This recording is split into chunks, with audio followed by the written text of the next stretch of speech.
Hello. We have already discussed about single phase voltage source inverters. We discussed about the different types of single phase voltage source inverters, single bridge and full bridge. Now we'll discuss about three phase voltage source inverters today. As we already know, three phase voltage source inverters give three phase of output voltage at the output of the inverter. Single phase voltage source inverters can manage only low power applications, and therefore for higher power applications we use three phase inverters. In addition to that, magnitude, phase and frequency of the voltage at each of the output phase should also be able to be controlled. Topology of a three phase voltage source inverter. You can see the circuit topology of a three-phase voltage source inverter. You can see that it's similar to a single-phase voltage source inverter, except that there are three legs of switches, power switches in three-phase voltage source inverters, each leg consisting of two power switches. So you have switches from S1 through S6, that is S1, S2, S3, S4, S5 and S6, and across each switch you have a free diode connected parallel to the switches, and you can see the load is connected between the points A, B and C. Load consists of resistance as well as inductance. It's called three-phase RL load. This is the circuit topology of a three-phase voltage source inverter. You can also see that there is an input DC supply voltage, and similar to single-phase voltage source inverters, you have two capacitors across which the input DC supply voltage is divided. You can see that the middle points of inverter legs are connected to three-phase RL load. There are 8 valid switch states which are given in table 2.3. You know that there are different switch states in case of different types of inverters. In case of three-phase voltage source inverters, we have 8 different switch states. That is state 1, state 2, state 3, etc. up to switching state 8. The switches of any leg of the inverter cannot be switched on simultaneously. It means that at any particular instant, only one switch within a particular leg could be turned on or turned off. That means at any point of time, any instant of time, one switch in any particular leg will be on and the other will be off. For example, S1 and S4 cannot be turned on simultaneously. You can see that here S1 and S4 belong to the same leg. They cannot be turned on simultaneously. Similarly, S3 and S6 cannot be turned on simultaneously. And in the same way, S5 and S2 cannot be turned on simultaneously. Similarly, the switches of any leg of the inverter cannot be switched off simultaneously in order to avoid undefined states in the voltage source inverter and thus undefined AC output line voltages. What are the different switching states and output voltage corresponding to each switching state in case of a three-phase voltage source inverter? You can see that there are 8 different switching states. In switching state 1, switches S1, S2 and S6 are on. The value of VA and VB and VAB corresponding to this particular switching state is given below in the table. Similarly, for each of the 8 switching states, a particular combination of power switches are turned on and the other switches are turned off. And for each of the switching states, the corresponding voltages VA, VB and the difference VAB, that's equal to VA minus VB, is also given in the table.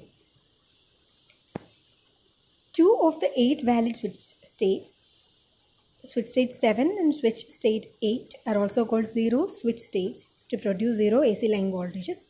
In this case, AC line currents freewheel through either the upper or lower components.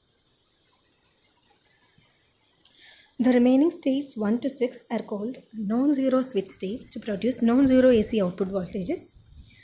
The resulting AC output line voltage consists of discrete values of voltages that are either VDC or 0 or minus VDC for the topology shown in the figure.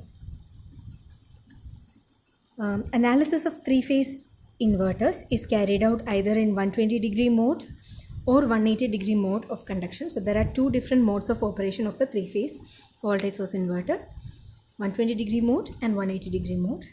Here we are discussing about 180-degree mode of conduction. In this case, you have 3 different legs, and at every 60 degree one particular switch corresponding to one particular leg is turned on. So that means at every 60 degree a particular switch is turned on. That is how we get 180 degree mode of conduction. Determination of load voltage. With reference to figure, it may be seen that for omega t between 0 and pi by 3, the power switches S6, S1, S5 conduct and all other switches remain in non-conducting state. This will represent the equivalent inverter and load circuit during the above mentioned time interval.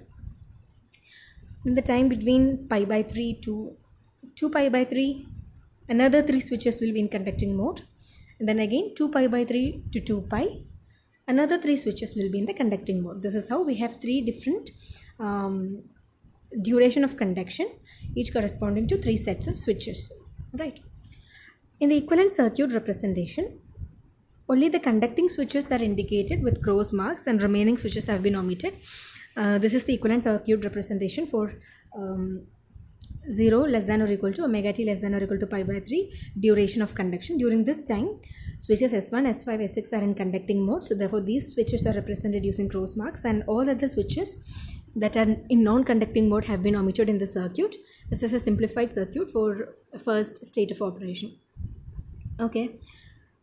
In such cases, when the load is a balanced one, it is easy to find the phase voltages for each phase, and that can be as follows. Now we'll show how to find the phase output voltage corresponding to this particular state of operation. Here if you see VAN, voltage VAN is equal to 1 by 3 times VDC. VBN will be minus 2 by 3 times VDC, and VCN will be 1 by 3 times VDC. From the circuit you can easily derive these equations. Then VA equal to 0 and VB equal to minus VDC. Okay. Now VAB, which is the output load voltage, is equal to VAN minus VBN, that is 1 by 3 VDC plus 2 by 3 VDC is equal to VDC. Similarly, remaining all other modes can be explained and verified with reference to the table 2.3 and figure 2.13. So you can make use of the table 2.3, which corresponds to different switch states, and figure 2.13, which shows the circuit topology. Comparing both of these, you can identify what are the different states of operation. Now this shows the output voltage waveform of the 3-phase voltage source inverters. You know that there are 3 different output voltage states, which corresponds to VDC, minus VDC and 0. These are the only output voltages available in case of VAB. You can see that VAN is marked, VBN is marked, and at the top VAB, which is the output voltage, is also marked. So this is all about 3-phase voltage source inverters in the 180 degree mode of conduction. You can try to understand the 120 degree mode of conduction by yourself. Thank you.